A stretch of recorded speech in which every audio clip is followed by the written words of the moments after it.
बिस्मिल्लाहिर्रहमानिर्रहीम। अस्सलाम वालेकुम स्टूडेंट्स। हम फार्माकोग्नोसी का लेक्चर स्टार्ट करने लगे हैं।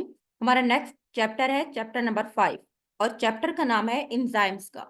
ठीक है, इसमें हम डिस्कस करेंगे कि इंजाइम्स को डिफाइन कैसे करते हैं, इंजाइम्स के क्या फंक्शंस है हमारी बॉडी के अंदर, ठीक है, और इंजाइम्स की मुख्तलिफ टाइप्स क्या हैं। तो फर्स्ट हम इसमें देखते हैं कि इंजाइम्स हैं क्या। Enzymes can be defined as, अगर हम डेफिनेशन की बात करते हैं, जो इंजाइम्स है ना, these are the catalyst of biological system that are produced by living cells which are capable of catalysing the biological reaction. Enzymes जो है बेसिकली, इंजाइम जो होता है बेटा, इसको हम बायोलॉजिकल कैटलिस्ट कहते हैं। बायोलॉजिकल कैटलिस्ट मीन क्योंकि ये लिविंग सेल्स के थ्रू प्रोड्यूस होते हैं और लिविंग सिस्टम के अंदर ही बनते हैं, और इनका काम होता है ये बायोलॉजिकल रिएक्शन को ही कैटालाइज करते हैं। कैटालाइज मीन उस रिएक्शन को स्पीड अप कर देते हैं। ठीक है, जिस तरह से हम कहते हैं ना एंजाइम जो होते हैं बेसिकली वो डाइजेशन के अंदर हेल्प आउट करते हैं, जो डाइजेस्टिव सिस्टम के अंदर एंजाइम्स होते हैं। इस तरह लिवर के अंदर जो चीजों की डाइजेशन होती है, जो डिटॉक्सिफिकेशन होती है, वहां पे जो मेटाबॉलिज्म वगैरह होती है, तो वो लिवर के अंदर एंजाइम्स का एक पूरा सिस्टम होता है, जिसको हम कहते हैं कि C450 सिस्टम। ठीक है, तो एंजाइम्स की डेफिनेशन के लिहाज से हम क्या कहते हैं कि these are the catalyst of biological system, mean living system के अंदर ये एज ए कैटलिस्ट एक्ट करते हैं, जो कि लिविंग सेल्स के थ्रू प्रोड्यूस होते हैं, और जिनका काम क्या होता है to speed up the to catalyse the biological reaction. या आप ये भी कह सकते हैं कि अगर हम सिंपल एंजाइम्स की बात करते हैं तो enzymes are the organic catalyst. Catalyst mean ऐसा कोई भी चीज जो किसी रिएक्शन को स्पीड अप कर दे, हम उसको कैटलिस्ट कहते हैं। तो एंजाइम्स हम कहते हैं कि ऑर्गेनिक कैटलिस्ट होते हैं, produced by living organism, that's why they are called biological catalyst. ठीक है, कैटलिस्ट मीन कोई चीज, कोई ऐसा सब्सटेंस, कोई ऐसा चीज जो हमारे बॉडी के अंदर जो रिएक्शन है ना वो उसको कैटलाइज कर दे, उसको स्पीड अप कर दे, तो हम उसको कैटलिस्ट कहते हैं। अब और एंजाइम्स को हम क्या कहेंगे, बायोलॉजिकल कैटलिस्ट कहते हैं। क्यों? क्योंकि ये लिविंग सिस्टम के अंदर होते हैं और ये लिविंग सेल्स के थ्रू प्रोड्यूस होते हैं। अब हम आगे देखते हैं कि व्हाट इज कैटलिस्ट। एंजाइम्स हमने कहा है कि ये बायोलॉजिकल कैटलिस्ट है। अब हम ये देखते हैं कि कैटलिस्ट बेसिकली है क्या। Catalyst is a chemical which is inorganic in nature that is use to boost up the chemical reaction. Boost up का मतलब होता है स्पीड अप करने के लिए। कैटलिस्ट जो होते हैं वो केमिकल होता है कोई भी जो इनऑर्गेनिक इन नेचर होता है, जो किसी भी रिएक्शन को, केमिकल रिएक्शन को बूस्ट अप करने के लिए, उसको स्पीड अप करने के लिए यूज,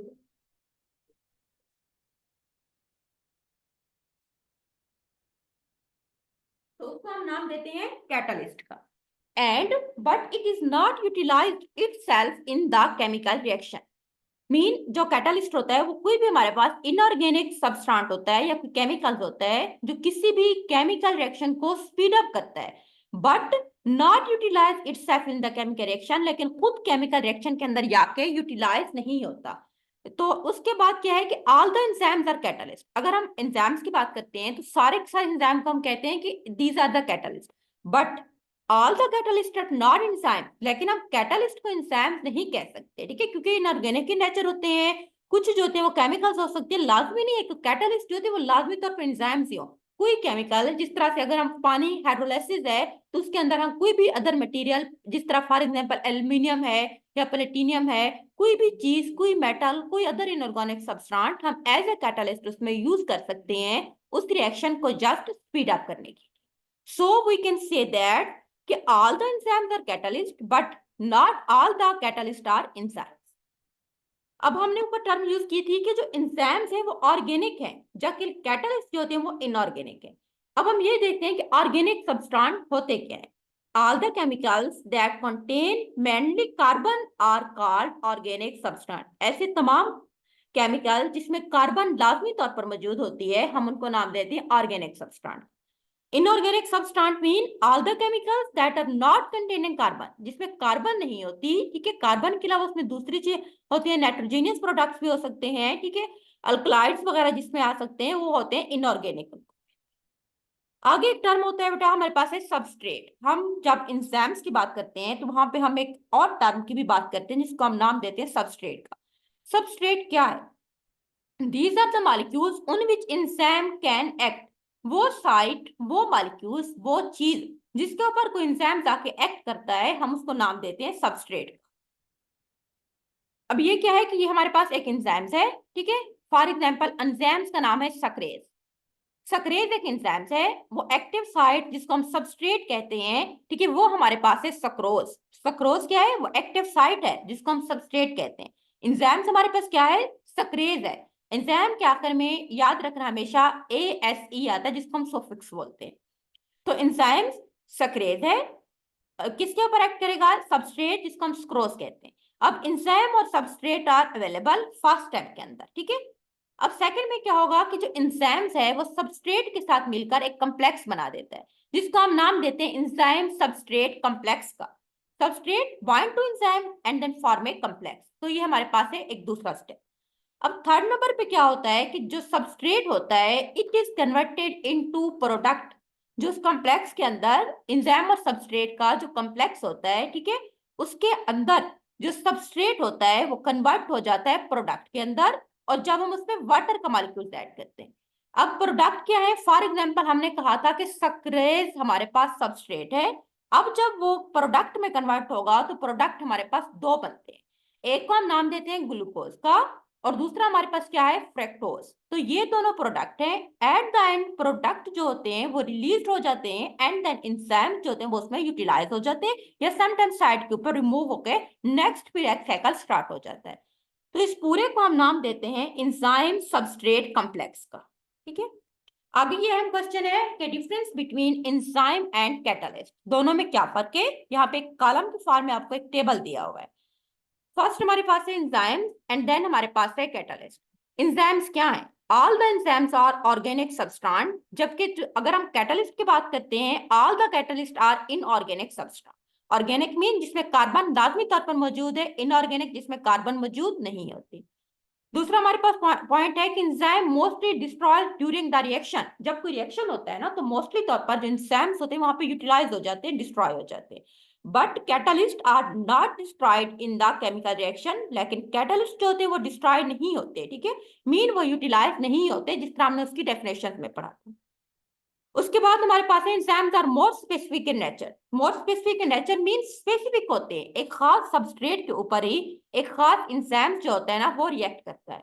फॉर एग्जांपल हमने ऊपर पढ़ा था कि सक्रेज, ठीक है, एक एंजाइम है जो एक्ट करेगा सक्रोज के ऊपर। इस तरह अगर हम बात करते हैं लाइपेज, लाइपेज हमारे पास एक एंजाइम है जो एक्ट करेगा लिपिड्स के ऊपर। लेकिन जब हम कैटलिस्ट की बात करते हैं, catalyst is not specific in nature. Catalyst के लिए इस तरह का कोई रोल नहीं है, ठीक है, कि वो लाजमी तौर पर अपने उसी सबस्ट्रेट के एक्ट करेगा जिसके लिए वो स्पेसिफिक है, नहीं। कैटलिस्ट हम कह सकते हैं कि नॉन स्पेसिफिक है। आगे हमारे पास है enzymes are very complex in nature. क्यों? क्योंकि लिविंग ऑर्गेनिज्म के अंदर होते हैं, लिविंग सिस्टम को जो है ना इनको प्रोड्यूस कर रहा होता है, so these are very complex. But catalyst जो होती है वो वेरी सिंपल, हमारे पास कोई भी कंपाउंड कोई सब्सटेंस जो होते हैं हम एज ए कैटलिस्ट यूज कर सकते हैं। नेक्स्ट हमारे पास speed of the enzyme reaction does not depend upon the concentration of enzyme.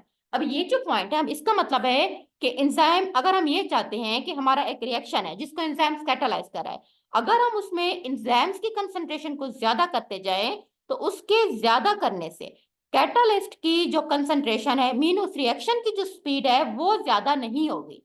Reaction की स्पीड जो है ना वो एंजाइम की कंसंट्रेशन पे डिपेंड नहीं कर रही। अगर हम एंजाइम एक यूज करें तो स्पीड वही रहेगी, अगर हम एंजाइम 2 या 3 ऐड करें तो भी स्पीड वही रहेगी। लेकिन जो कैटलिस्ट होते हैं उसके अंदर हम कह सकते हैं कि speed of catalytic reaction depend upon the concentration of catalyst. वो क्या करती है कि कैटलिस्ट के ऊपर डिपेंड करता है।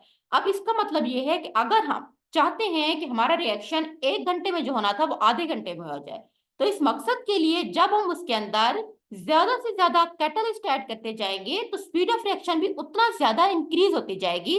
तो वो उसके ऊपर डिपेंड करता है। नेक्स्ट हमारा सवाल है प्रॉपर्टीज ऑफ एंजाइम्स। एंजाइम्स की क्या खसूसियात है? तो पहली जो उसकी खसूसियत है या प्रॉपर्टीज, हम उसको कहते हैं कि enzymes act as a catalyst, तो उसको नाम देंगे catalytic properties. Small amount of enzyme can catalyse the large amount of substrate in the biological reaction. कोई भी लिविंग सिस्टम के अंदर एक रिएक्शन होता है तो वहां पे जो सबस्ट्रेट मीन जो मॉलिक्यूल्स होते हैं जिसमें सक्रोज, ठीक है, ग्लूकोज, लिपिड्स, इनके ऊपर एंजाइम जाके एक्ट करता है और उनको कैटलाइज करते हैं। फॉर एग्जाम्पल हम एक एंजाइम सक्रेज, ठीक है, स्मॉल अमाउंट में इजीली कैटालाइज कर सकता है hydrolytic reaction of sucrose. Hydrolytic mean in the addition of water उसकी ब्रेक डाउन करता है, ठीक है, हम उसको हाइड्रोलैटिक कहते हैं। मीन पानी की मौजूदगी में किसी चीज की ब्रेक डाउन है उसको हम हाइड्रोलैटिक कहते हैं। नेक्स्ट हमारे पास है व्हाट इज सोलबिलिटी। सोलबिलिटी क्या होता है? Enzymes are mostly soluble in water and dilute alcohol. अगर हम एंजाइम्स की बात करते हैं, अगर हम वो पानी के अंदर वो सॉल्युबल हैं और dilute alcohol. Dilute alcohol mean जिसके अंदर पानी ज्यादा होगा अल्कोहल कम होगा। फॉर एग्जाम्पल डाइल्यूट में हम ये कहते हैं कि 5% अल्कोहल है 95% वाटर है, तो हमारे पास डाइल्यूट अल्कोहल। लेकिन जो एंजाइम्स होते हैं can precipitate in the flowing solvent concentrated alcohol. अब कंसंट्रेटेड अल्कोहल क्या है कि जिसमें 70% अल्कोहल है 30% वाटर है, so it is called concentrated alcohol. Mean alcohol की कंसंट्रेशन ज्यादा है और पानी कम है, इसके अंदर एंजाइम जो थे वो सोलेबल नहीं है। उसके बाद अमोनियम सल्फेट एंड देन हमारे पास है ट्राइक्लोरोएसिटिक एसिड, ये एमसीक्यू आ सकता है, ठीक है। नेक्स्ट हमारे पास है एंजाइमेटिक प्रॉपर्टीज। जो एंजाइम्स होते हैं, ठीक है, तीसरे नंबर पे हमारे पास है the velocity of enzymatic reaction increase as the concentration of substrate increase up to a certain limit but after certain period of time it decrease. वही बात है, अगर हम चाहते हैं कि एंजाइमेटिक रिएक्शन के अंदर जो स्पीड है, ठीक है, एंजाइम्स की, वो सबस्ट्रेट के इंक्रीज होने से इंक्रीज हो जाए तो वो एक मैक्सिमम लिमिट तक होता है। लेकिन बाद में एक स्टेज ऐसी आती है कि चाहे हम सबस्ट्रेट की कंसंट्रेशन जितना ज्यादा करते जाए एंजाइमेटिक रिएक्शन की स्पीड इंक्रीज नहीं होती, ठीक है। उसके बाद हमारे पास है पीएच। नेक्स्ट पॉइंट है, अब पीएच जो होती है वो दो तरह की है। एक चीज हमारे पास होती है एसिड जिसकी पीएच होती है 0 से लेके 6 तक, ठीक है, और एक 7 पीएच होती है वो न्यूट्रल होती है सच एज वाटर की है, और ब्लड की होती है 7.4 या 7.3।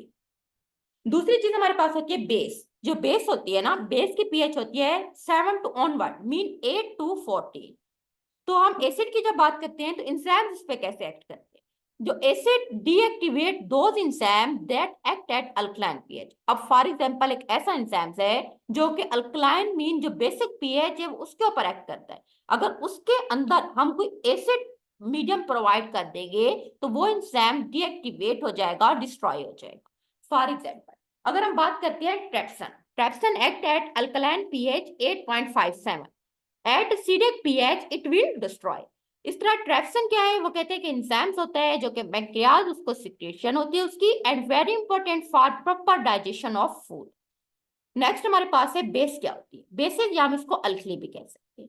अब जो क्या होता है कि bases deactivate those enzymes that are active at acidic pH. For example अगर हम पेप्सन की बात करते हैं जो कि हमारे स्टमक में होता है, एसिडिक पीएच 1 to 2 के ऊपर एक्टिव है, अगर यहाँ पे हम उसको अल्कलाइन मीडियम प्रोवाइड कर देंगे देन इट विल डिस्ट्रॉय। अब ये आप देख सकते हैं यहाँ पे हमारे पास है पीएच स्केल है, ठीक है, 0 से लेके 14 तक होता है। 7 न्यूट्रल है, वाटर की पीएच होती है, ठीक है, और देन हमारे पास ब्लड की इसमें आ जाती है, और बाकी जो है ना हमारे पास ये एसिड्स की पीएच है, ठीक है, और ये हमारे पास है बेस की पीएच। नेक्स्ट हमारा जो प्रॉपर्टीज है वो है टेम्परेचर। टेम्परेचर जो होता है ऑप्टिमल टेम्परेचर मीन वो टेम्परेचर जिसके ऊपर एंजाइम अपनी मैक्सिमम एक्टिविटी शो करते हैं, उस टेम्परेचर को हम ऑप्टिमम टेम्परेचर का नाम देते हैं। अब एंजाइम की एक्टिविटी क्या है कि जो ऑप्टिमम टेम्परेचर है वो है 96 फ़ारेनहाइट टू 99 फ़ारेनहाइट। फ़ारेनहाइट को अगर हम चाहें तो सेंटीग्रेड स्केल में भी कन्वर्ट कर सकते हैं, तो वो बनता है 35 टू 40 सेंटीग्रेड। ये दोनों पॉइंट्स के ऊपर, चाहे वो फ़ारेनहाइट में हमें दिया है चाहे वो सेंटीग्रेड में दिया हुआ है, तो दोनों के ऊपर एंजाइम्स जो होते हैं वो ऑप्टिमम टेम्परेचर हम कहते हैं जहां पे अपनी मैक्सिमम एक्टिविटी को शो करते हैं। ये एमसीक्यूज भी आ सकता है। अब आगे है बेटा, ये टेबल एमसीक्यूज के लिए है कि 0 सेंटीग्रेड पर एंजाइम इनएक्टिव होता है, 10 टू 20 के ऊपर एंजाइम वेरी लिटिल एक्टिव होता है, और 35 टू 40 के लिए एंजाइम मैक्सिमम एक्टिव होता है। 50 के ऊपर एंजाइम इनएक्टिव होता है, ठीक है, और 60 के ऊपर जो होते हैं वो डिस्ट्रॉय हो जाता है। आगे है कि वो कहते हैं कि सॉलिड कंडीशन के अंदर it may be stable up to 100 centigrade.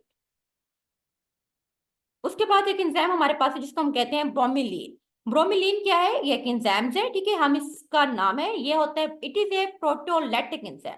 प्रोटोलैटिक mean जो प्रोटीन की ब्रेक डाउन कर देता है, ठीक है। लैटिक लफ्ज लेसिस से निकला है। लेसिस का मतलब होता है किसी चीज की ब्रेक डाउन करना, उसकी डाइजेस्ट उसको करते हैं। तो ये प्रोटीन्स के ऊपर एक्ट करता है और प्रोटीन को डाइजेस्ट होने में हेल्प आउट करता है।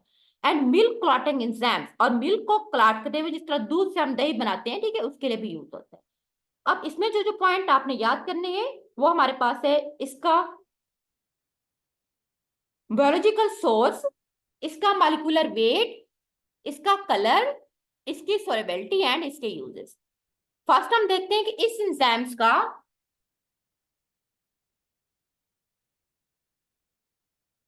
ठीक है, पहले नंबर पे हम इसमें ये देखते हैं बेटा कि इस एंजाइम्स का बायोलॉजिकल सोर्स क्या है, मीन हम इसको कहां से लेते हैं।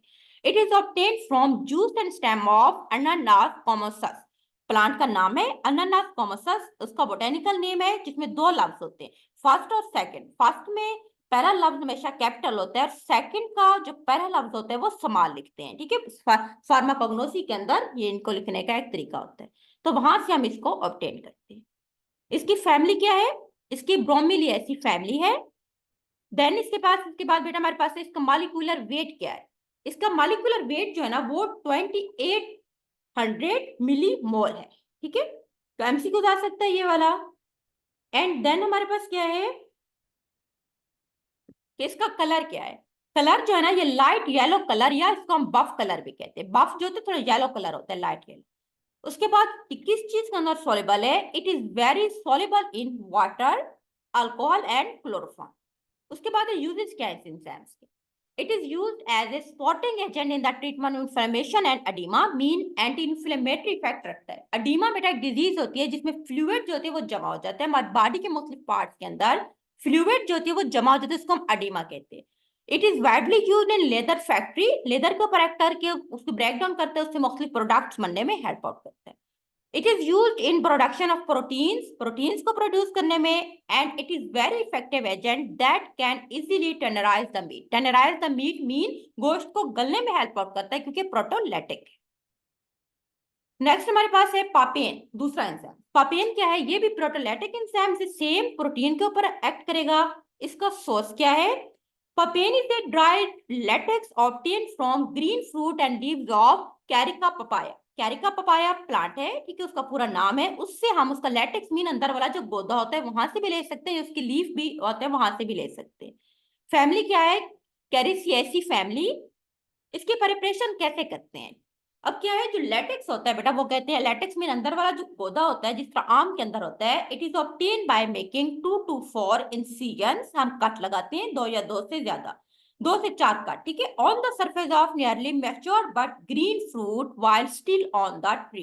दरख्त के ऊपर अभी तक जो ग्रीन फ्रूट होता है वो ग्रीन होता है लेकिन दरख्त के ऊपर मौजूद होता है, तकरीबन मैच्योर होता है, पका होता है, हम उसके ऊपर कट लगाते हैं। Incision mean cut. These incision are made early in the morning, सुबह सुबह लगाने चाहिए, क्यों, क्योंकि उस टाइम फ्रेश होता है। बाद में जैसे सूरज की रोशनी ऊपर पड़ती है तो उसके अंदर वो गोदा जो होती है वो थोड़ा ड्राई हो जाता है, तो हमें इतना ज्यादा कलेक्शन नहीं होती। So we made early in morning incision at interval of 3 to 7। Then 3 दिन के बाद फिर 7वें दिन जाना है, फिर 10वें दिन, ठीक है, इस तरह से हमने जाना है।